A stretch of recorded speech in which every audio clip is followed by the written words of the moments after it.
Sa itinakdang araw ay nagkita sina Ming at Bai Shaoling at sabay na naglakbay patungo sa kinaroroonan ng Flying Demon God upang isagawa ang kanilang plano na nakawin ang kayamanan nito. Habang lumilipad ay inilabas ni Bai Shaoling ang isang kahoy na token mula sa kanyang pag-aari at maingat na ibinigay ito kay Ming bilang mahalagang susi sa pagpasok sa pugad ng Flying Demon God dahil ang lugar na ito ay isang sagradong santuaryo na hindi basta-basta maaaring pasukin ng sinuman at may mga panganib na naghihintay sa sinumang mga ahas na pumasok ng walang pahintulot. Ipinaliwanag ni Bai Shaoling na sa oras na makarating sila roon ay siya ang haharap sa Flying Demon God upang ilayo ang atensyon nito habang si Ming ay lihim na papasok upang kunin ang kayamanan, ngunit maliwanag na binigyang diin din ito na maaaring magkaroon ng hindi inaasahang panganib sa loob kaya kinakailangan na maging handa si Ming na umatras anumang oras dahil mas mahalaga ang kanyang buhay kaysa sa anumang kayamanang makukuha nila roon. Ipinakita ni Ming ang kanyang kumpiyansa at ipinahayag na alam nito kung kailan dapat umatras at kung kailan dapat sumulong kaya handa itong harapin ang anumang mangyari sa misyon. Ipinahayag naman ni Bai Shaoling na bagaman siya ay kabilang na ngayon sa 9 Demon Gods ay hindi maganda ang kanyang ugnayan sa iba pang Demon Gods kaya matapos nilang makuha ang kayamanan ay balak niyang sumali sa Kishan Sect bilang isang elder at dalhin din doon ang kanyang anak na si Mei Ru upang manatili silang magkasama at maligtas mula sa abot ng mga kalaban niya. Nagtanong si Ming kung bakit kinakailangan pang sumali sa Kishan Sect kaya maingat na ipinaliwanag ni Bai Shaoling ang tunay na lakas at pinagmulan ng sect na ito. Ayon sa kanya ay ang pinuno ng sect na kilala bilang Taibay ay isang napakalakas na nilalang na ang kapangyarihan ay higit pa sa 5 dakilang dinastiya kaya itinuturing niya itong pinakamainam na lugar para sa kanya at sa kanyang anak na makapagbibigay ng proteksyon at katahimikan. Nais malaman ni Ming ang totoong pagkakakilanlan ng pinuno kaya tinanong niya ito. At habang nakikinig ay naaalala niya ang impormasyon mula sa alaala ni Long Xiaobai kung saan ang ama nito ay tinatawag na Shang Wuliang kaya nagtataka siya kung bakit ngayon ay kilala ito ng lahat bilang Taibay. Ipinaliwanag ni Bai Shaoling na ang pinuno na kilala bilang Taibay ay hindi nagmula sa mundong ito kundi sa isang napakalawak na lugar sa labas ng Tianyuan na tinatawag na Three Emperor World kung saan siya ay isang crown prince na may napakataas na katayuan at kapangyarihan. Dahil dito ay mas lalo pang naunawaan ni Ming na ang mundo na kanyang ginagalawan ay maliit lamang kumpara sa mga mas malalaking mundo na umiiral sa labas nito. Ipinagpatuloy ni Bai Shaoling ang paglalarawan sa Three Emperor World at ipinaliwanag na ang lawak at kapangyarihan nito ay hindi maihahambing sa kanilang mundo dahil kahit ang pinakamaliit na lugar doon ay mas malaki pa kaysa sa buong Kishan Islands at ang bawat county ay may kakayahang sakupin ang mga lugar sa Tianyuan Continent nang walang kahirap-hirap. Idinagdag pa nito na ang kanilang sibilisasyon ay malayo na ang narating kumpara sa kasalukuyang antas ng kanilang mundo lalo na sa larangan ng martial arts at kaalaman na halos hindi na maihambing sa iisa. Habang pinapakinggan nito ni Ming ay napaisip siya tungkol sa kanyang layunin na palakasin ang sarili at protektahan ang mundo kaya naisip nito kung dapat ba siyang matuto ng mas mataas na antas ng martial arts mula sa ibang mundo upang mas mapabilis ang kanyang paglakas. Ngunit matapos mapag-isipang mabuti ay napagtanto niyang mas mahalaga na ipagpatuloy ang landas ng sariling martial arts upang mapaunlad ang sibilisasyon ng tao sa kanilang mundo at hindi umasa sa ibang sistema na hindi nagmumula sa kanilang sariling lahi. Sa huli ay nagpasya si Ming na manatili sa kanyang sariling landas at paghusayin pa ang kanyang kakayahan gamit ang sariling pamamaraan habang patuloy na sumusulong sa kanyang cultivation. Matapos ang ilang sandali ng paglalakbay ay narating nila ang isang bulubundukin at sa kanilang harapan ay lumitaw ang isang napakalaking tuktok ng bundok na tila pumipigil sa kalangitan. Pagdating sa lugar ay itinuro ni Bai Shaoling ang napakalaking tuktok ng bundok sa harapan at ipinaliwanag na ito ang pugad ng Flying Demon God kung saan ito naninirahan at nagtatago ng kanyang mga kayamanan. Ipinaliwanag din nito na ang bundok na ito ay hindi pangkaraniwan dahil taglay nito ang isang espesyal na bato na tinatawag na Chaotian at ang buong lugar ay kilala bilang World Heaven kung saan ang sinumang papasok ay agad na masusupil ang cultivation at pababagsakin sa antas ng martial saint lamang. Ipinahayag ni Bai Shaoling na para kay Ming ay hindi magiging hadlang ito dahil nasa antas lamang siya ng martial dominator ngunit ang tunay na nakatatakot ay ang katotohanan ang Flying Demon God mismo ay hindi naaapektuhan ng pagsupil ng lugar na ito kaya nananatili ang buong lakas nito sa loob ng kanyang sariling pugad. Dahil dito ay malinaw na sa loob ng lugar na ito ay may malaking kalamangan ang kalaban laban sa sinumang mapangahas na pumasok kaya hindi magiging madali ang laban sa loob. Agad na sumugod si Bai Shaoling at malakas na tinawag ang Flying Demon God upang harapin siya at harapin ang kanyang paghihiganti na matagal nang pinipigilan. Sa isang iglap ay lumabas ang Flying Demon God na puno ng mayabang na intensyon at walang pag-aalinlangang nagpakawala ng malakas na suntok na may buong lakas, na sinagot naman agad ni Bai Shaoling kaya nagsimula ang isang matinding labanan kung saan ang bawat banggaan ng kanilang mga atake ay nagpapalakas ng puwersa at nagpapalaki ng pinsala sa paligid. Habang abala ang dalawa sa kanilang nagsisimulang labanan ay lihim na kumilos si Ming at maingat na bumaba patungo sa paanan ng bundok kung saan matatagpuan ang pasukan papasok sa loob ng pugad. Nang makita ang isang kakaibang pintuan na tila hindi pangkaraniwan ng hitsura ay napagtanto nitong ito ang portal na siyang paraan ng pagpasok kaya agad itong pumasok ng walang pag-aatubili upang simulan ang kanyang layunin. Sa loob ay bumungad sa kanya ang isang napakalaking puno na puno ng kahiwagan at may kakaibang liwanag na nagmumula sa tuktok nito, at labis siyang namangha sa laki at kamanghamanghang anyo nito na tila hindi nagmumula sa mundong ito. Nalaman ni Ming na ito ay tinatawag na Hibiscus Tree, isang kilalang alamat kung saan sinasabing dito naninirahan ang Golden Crow at gumagawa ng kanilang mga pugad sa mga sanga nito. Ayon sa mga sinaunang kwento ay may dalawang ganitong puno sa direksyon ng pagsikat ng araw at sa pagitan ng mga ito ay matatagpuan ang araw mismo, habang ang Sun Goddess at ang kanyang anak ay naninirahan dito kaya nagiging simbolo ito ng walang katapusang pag-ikot ng araw at gabi. Sa kabila ng mga kahangahangang kwentong ito ay napansin ni Ming na walang bakas ng Golden Crow sa lugar kaya nagpatuloy na lamang siya sa kanyang layunin na hanapin ang kayamanan na siyang dahilan ng kanyang pagpasok. Habang sumusulong ay napansin niya na tila may nagtatangkang puwersa na pumipigil sa kanyang paggalaw ngunit hindi ito nagpahinto sa determinadong si Ming kaya nagpatuloy siya hanggang sa makarating sa isang bahagi ng loob kung saan may maraming kababaihan na matagal nang nananatili dito na tila hindi makaalis. Ang lugar na ito ay tila ginawang harem ng Flying Demon God kung saan ang mga kababaihan ay nakulong sa loob ng mahabang panahon. Sa kanyang pagdating ay agad na napansin ng mga kababaihan si Ming at walang tigil na pinagmasdan siya dahil matagal na silang hindi nakakakita ng ibang lalaki maliban sa Flying Demon God kaya nagdulot ito ng kakaibang reaksyon sa kanila na halos hindi na mapigilan. Napagtanto ni Ming na totoo ang sinabi ni Bai Shaoling tungkol sa Flying Demon God bilang isang mapagnasang nilalang, at malinaw na ang mga babaeng ito ay matagal ng bihag at nakulong sa lugar na ito ng walang kalayaan. Kahit naabot ng reaksyon ng mga kababaihan ang kanyang pansin ay hindi na ito pinansin ni Ming dahil malinaw na pinananatili sila ng Flying Demon God sa maayos na kalagayan at wala siyang oras na pag-aksayahan dito kaya nagtuon na lamang siya sa kanyang layunin na hanapin ang kayamanan at umalis agad na walang abala. Agad siyang umakyat mula sa lugar na ito at sinalubong ng isa pang barrier na walang pag-aalinlangang winasak ng ating bida bago buong lakas na pumasok sa susunod na palapag. Sa kanyang pagpasok ay bumungad ang isang silid kung saan may matinding gininto ang liwanag na nagmumula sa loob na halos pumupuslit sa bawat sulok kaya agad niyang napagtanto na tiyak na maraming kayamanan ang naririto at hindi siya nag-aksaya ng oras at mabilis na sumulong patungo sa pinagmumulan ng liwanag. Pinagana ni Ming ang formation ng pintuan at nang mabuksan ito ay agad siyang pumasok at tumambad sa kanya ang napakaraming kayamanan na nakasalansan sa loob ng silid. Kung saan ang ginto ay tila mga bundok na nakatambak na walang katapusang taas. Sa kanyang masusing pagmamasid ay napansin niya na maging ang mga talisman ay nasa antas na level 9 na at ang kabuuang halaga ng mga ito ay hindi basta-basta matutukoy dahil sa dami at napakataas na kalidad ng bawat isa sa mga bagay na naririto. Bukod sa mga talisman ay may mga holy grade na kagamitan at maging mga divine weapons na kung ibebenta sa labas ay magbibigay ng napakalaking halaga na makapagpapabago ng isang buong sect kaya walang pag-aalinlangang sinimula ni Ming na ipunin ang lahat sa kanyang storage ring na mabilis at maayos hanggang sa tuluyang maubos ang laman ng silid at wala ni isang bagay ang kanyang iniwan sa loob. Matapos nito ay nagpatuloy siyang umakyat pataas at napagtanto na kung ganoon kalaki ang kayamanan sa ibaba ay mas higit pa ang makikita niya sa itaas kaya lalo siyang naging determinadong magmadali at hindi mag-aaksaya ng kahit isang saglit. Mabilis siyang lumipad pataas at narating ang susunod na palapag kung saan may isa na namang barrier na agad niyang winasak ng walang kahirap-hirap upang makapasok. Sa pagkakataong ito ay kakaiba ang kanyang naramdaman dahil walang kahit kititing na liwanag na lumalabas sa silid at walang anumang palatandaan sa labas kung ano ang nakatago sa loob.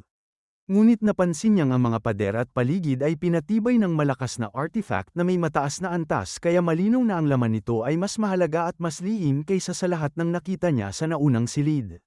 Upang mabuksan ang mahigpit na pintuan ay pinakawalan ni Ming ang kanyang fire god na kapangyarihan at buong lakas na paulit-ulit na inatake ang pintuan hanggang sa tuluyang mabasag ito at mabukas ang daan papasok. Sa kanyang pagpasok ay tumambad sa kanya ang napakaraming kristal na bumabalot sa buong silid mula sahig hanggang kisame. At lahat ng mga ito ay spirit crystals na may napakataas na halaga at lakas na tila nakasalansan ng maingat mula pa noong unang panahon. Agad niyang napagtanto na ang mga ito ay nasa antas na level 9 at sa napakaraming dami nito ay halos imposibleng sukatin ang tunay na halaga ng lahat ng nandito kaya mabilis niyang ginamit ang kanyang storage ring upang ipunin ang lahat nang wala ni isang natitira hanggang sa tuluyang mawalan ng laman ang silid. Matapos nito ay nagpatuloy si Ming sa pag-akyat at napaisip kung ilan pa ang mga silid na naghihintay sa kanya sa itaas at kung gaano pa kalaki ang kayamanang kanyang makukuha pa sa huli kaya nagmadali siyang umakyat muli nang walang tigil. Ngunit sa kanyang patuloy na paggalaw ay bigla siyang nakaramdam ng kakaibang puwersa na tila pumipigil sa kanya at nagdudulot ng matinding pressure sa kanyang buong katawan kaya napahinto siya at nagtaka sa nangyayari na parang may hindi nakikitang hadlang na humarang sa kanyang daan. Sa sandaling ito ay ipinaalam ni Bane at Invisible Sword na paparating na ang Flying Demon God at mabilis itong umaakyat sa puno dahil sa matinding sugat na natamo nito sa labas kaya hindi na ito makapaglakbay ng direkta at pilit na hinahabol ang kinaroroonan ni Ming upang pigilan ang pagnanakaw. Dahil mabilis na papalapit ang kalaban ay agad na nag-isip si Ming at mabilis na inutusan ang Merit Monument na gumawa ng isang talisman na may kakayahang itago ang kanyang buong presensya kahit sa harap ng isang demon god na may mataas na antas ng kapangyarihan. Nang makuha niya ito ay agad niya itong idinikit sa kanyang katawan at tuluyang naglaho ang kanyang anyo sa paningin ng lahat kaya kahit ang Flying Demon God mismo ay hindi na siya makita kahit nasaan man siya sa loob. Tahimik at maingat na gumalaw si Ming habang nakatanaw mula sa pagitan ng mga sanga ng puno at dahan-dahan pa ring umaakyat pataas habang nananatiling nakatago sa dilim. Ipinaliwanag ng Invisible Sword na ang humahabol sa kanya ay hindi ang tunay na katawan ng Flying Demon God kundi isang clone lamang nito dahil ang tunay nitong katawan ay abala pa sa matinding pakikipaglaban sa labas laban kay Bai Shaoling, at dahil sa malubhang sugat na natamo ay napilitan itong magpadala ng clone papasok upang kunin ang isang mahalagang kayamanan na nakatago sa loob ng puno.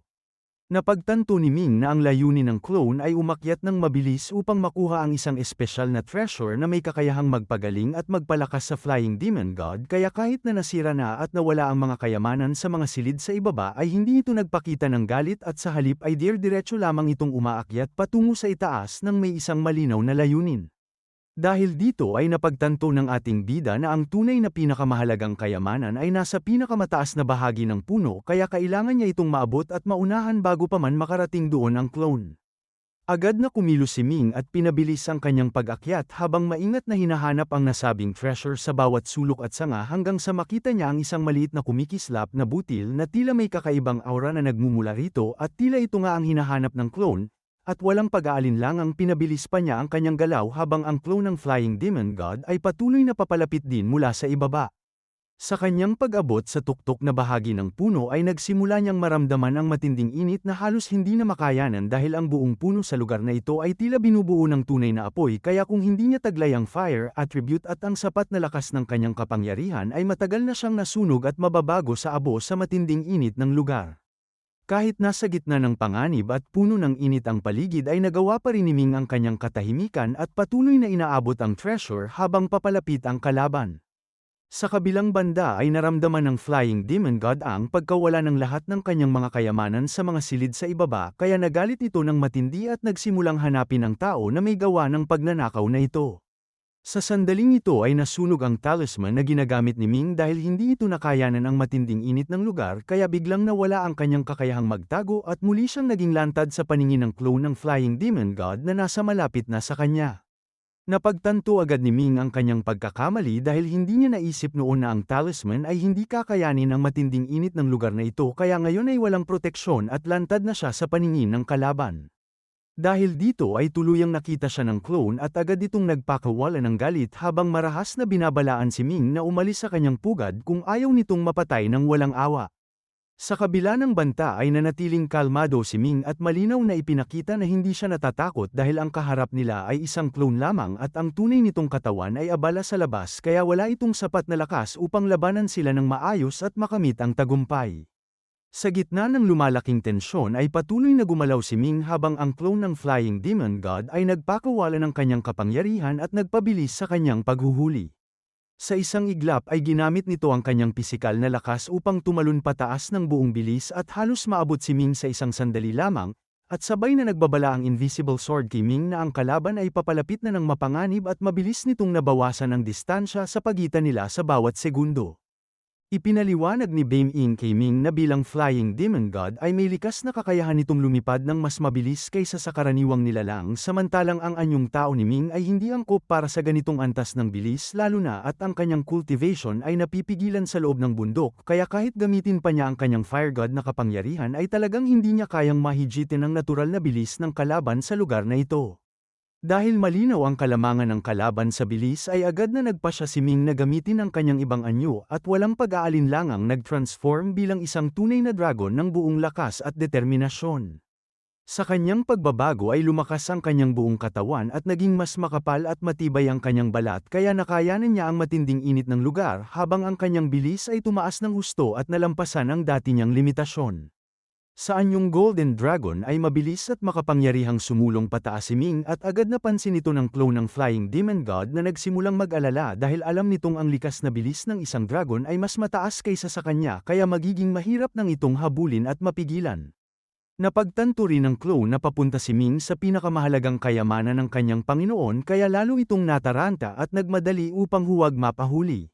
Nang marating ni Ming ang tuktok ay agad siyang bumalik sa anyong tao upang mas madaling kumilos at kunin ang hinahanap, kahit paramdam niya ang matinding pinsala na nagagawa ng napakasamang init sa kanyang katawan na halos nagpapakulunan ng kanyang dugo. Ngunit nanatili siyang determinado at hindi umatras kahit sandali sa kanyang layunin. Binalaan siya ni Bame In na napakadelikado ng init sa pinakamataas na bahagi ng puno at mas mabuting tumigil na lamang at huwag nang lumapit na, ngunit hindi ito pinakinggan ni Ming dahil sa lahat ng hirap at panganib na kanyang pinagdaanan upang makarating sa puntong ito, kaya malinaw sa kanya na hindi siya uurong nang walang nakukuha kahit anong init pa ang kanyang harapin. Sa kanilang pagtingin sa harapan ay nakita nila ang isang napakalaking itlog na nag-iisang nandoon at agad na napansin ni Ming bilang tiyak na target ng clone ng Flying Demon God. Ipinaliwanag ni Bame In na ang itlog ay maaaring isang Sun Soul Orb, ngunit itinama ito ng Invisible Sword at sinabi na ito ay isang Golden Crow Egg na ayon sa mga sinaunang alamat ay may kahangahangang kakayahang ibalik ang buong lakas ng sinumang makakain nito, at kahit ang isang nilalang na nasa bingit na ng kamatayan ay maaaring muling mabuhay at maging mas malakas pa kaysa dati. Dahil dito ay napagtanto agad ni Ming na ang clone ng Flying Demon God ay nagmamadaling makuha ang itlog upang pagalingin ang tunay nitong katawan at muling makabalik sa kanyang buong lakas na walang kapintasan, kaya malinaw na hindi nila ito maaaring hayaang makuha nito at nagpasya si Ming na kunin ang itlog bago pa man ito maabot ng clone sa anumang paraan. Mabilis siyang sumugod patungo sa itlog at sa sandaling ito ay dumating din ang clone ng Flying Demon God sa kanyang likuran at agad na umatake ng may matinding galit at buong lakas. Sa gitna ng mapanganib na pag-atake ay walang pag-aalinlangang hinawakan ni Ming ang itlog ng mahigpit at gamulong palayo upang maiwasan ang suntok ng nakapupuksang kalaban. Sa kanyang pagkakahawak sa itlog ay ramdam niya ang matinding init nito na halos katulad ng hawak ang isang buhay na apoy, ngunit hindi niya ito binitiwan at pilit itong niyakap ng buo kahit nagdurusa siya sa sakit at nasusunog ang kanyang mga kamay. Iminungkahi ni Bame In at Invisible Sword na ilagay na agad ito sa kanyang storage ring upang maiwasan ang karagdagang pinsala sa kanyang katawan, ngunit nag-atubili si Ming at patuloy pa ring hinawakan ang itlog ng mahigpit kahit naroon ay patuloy na nasasaktan. Sa galit ng clone ng Flying Demon God ay patuloy itong sumugod ng sunod-sunod upang mabawi ang itlog, ngunit sa hindi inaasahang pangyayari ay nagsimulang gumuho ang lupa sa kanilang kinatatayuan at unti-unting nasira at bumabagsak ang mga sanga ng puno sa paligid nila. Napansin ni Ming na ang buong puno ay nagbabago at tila nawawala ng lakas at buhay dahil sa pagkawala ng enerhiya na dati ay nagmumula sa itlog, kaya nagkaroon ng malawakang kaguluhan sa loob kung saan ang mga babaeng naroroon ay nagsimulang tumakas ng nagmamadali upang iligtas ang kanilang sarili habang ang buong estruktura ay patuloy na bumabagsak sa lahat ng direksyon. Sa gitna ng lahat ng kaguluhan at pagkasira ay mabilis na umatras si Ming habang hawak ang itlog at agad na lumayo sa lugar ng walang pagtigil. Paglabas niya ay sandaling tumingin siya pabalik sa puno habang ito ay tuluyang nasira at gumuho sa hangin at ang buong lugar ay nalubog sa kaguluhan at alikabok dulot ng ganap na pagkawasak ng pugad ng Flying Demon God. Napaisip si Ming kung ano ang tunay na nangyari sa malaking punong yun habang tahimik na pinagmamasdan ang unti-unti at walang tigil nitong pagkasira. Ipinaliwanag ng Invisible Sword na ang punong yun ay malamang na umiiral ng matagal upang alagaan at mapisa ang Golden Crow Egg dahil doon ito kumukuha ng lakas at enerhiya kaya ngayong nakuha na ni Ming ang itlog at nawala na ang pinagkukunan ng lakas nito ay nawala na rin ito ng dahilan upang manatiling buhay at nakatayo kaya tuluyan na itong guguho at mawawala. Dahil dito ay iminungkahi ni Ming na umalis na muna sila sa lugar bago pa ito tuluyang masira at mapanganib ang paligid at saka na lamang nila pag-usapan ng maayos ang lahat ng bagay tungkol sa itlog. At agad na ginamit ng ating bida ang kanyang talisman upang makalabas sa lugar ng ligtas. Pagkalabas ni Ming sa lugar ay agad siyang huminga ng malalim at napagtanto kung gaano kalapit ang panganib na kanyang nalagpasan dahil kung nagtagal pa siya roon ay maaaring napatay na siya ng Flying Demon God kahit na isa lamang itong clone at sugatan. Sa kabila nito ay malinaw na napakataas pa rin ang lakas nito kaya hindi niya kayang harapin ng mag-isa. Sa kanyang pagtingin sa harapan ay nakita niyang patuloy pa ring nakikipaglaban ang Flying Demon God kay Bai Shaolin kaya napagtanto niyang ang clone nito ay muntik na siyang mapatay habang ang tunay nitong katawan ay abala pa rin sa labanan. Sa sandaling ito ay napansin siya ng Flying Demon God at agad itong nagpakawala ng galit habang sinisisi siya sa pagkasira ng pugad at hinihingi ang pagbabalik ng Golden Crow Egg. Agad itong sumugod upang patayin si Ming ngunit bago pa man ito makalapit ay hinarang ito ni Bai Shaolin at muling inatake kaya napaatras ang Flying Demon God. Sa gitna ng laban ay ipinag-utos ni Bai Shaolin kay Ming na umalis agad dahil kahit na napinsala niya ang kalaban ay patuloy pa rin itong lumalakas kaya hindi niya ito mapoprotektahan kung magtatagal pa siya dito. Dahil dito ay mabilis na ginamit ni Ming ang kanyang Void Token at agad na umalis mula sa lugar patungo sa Void Realm upang iligtas ang sarili. Ang Void Realm ay ang parehong lugar kung saan pinatay ni Ming ang napakaraming martial saints at gods na nagtatangkang agawin ang kanyang bangko. Sa kanyang pag-alis ay nagngangalit ang Flying Demon God at sumigaw na hindi siya nito palalampasin ngunit ipinaliwanag ni Bai Shaolin na nakatakas si Ming gamit ang Void Token kaya kahit habulin pa niya ang ating bida ay mapipigilan ang kanyang lakas sa lugar na yun at malaki ang pagkakataong mamatay siya. Sa galit ay nagbanta ang Flying Demon God na hahanapin silang dalawa at papatayin ngunit hindi ito pinansin ni Bai Shaolin at ipinagpatuloy ang pakikipaglaban habang pinipigilan itong makaalis. Lumipat ang tagpo kung saan si Ming ay nasa Void Realm kung saan sa wakas ay nakahinga siya ng maluwag at napagtanto na kung hindi siya nakatakas ay tiyak na nasawi siya. Habang nagpapahinga ay agad niyang inilabas ang kanyang storage ring at tiningnan ang napakaraming kayamanan na kanyang nakuha. Sa kanyang isip ay malinaw na sapat na ang mga ito upang mabayaran ang lahat ng kanyang utang kaya nagpasya siyang ayusin ang kanyang mga kayamanan at gamitin ang mga ito ng maayos. Habang sinusuri ang mga kristal ay napansin niyang may ilang kakaibang uri na tinatawag na secret crystals kaya naisip niyang ibenta ang mga ito kasama ng iba pang kayamanan. Ngunit ipinaliwanag ni Bame Ying na ang mga secret crystals ay hindi basta-basta ibinebenta dahil may malaking halaga ang mga ito lalo na sa isang tulad ni Ming na umabot na sa antas ng Martial Dominator.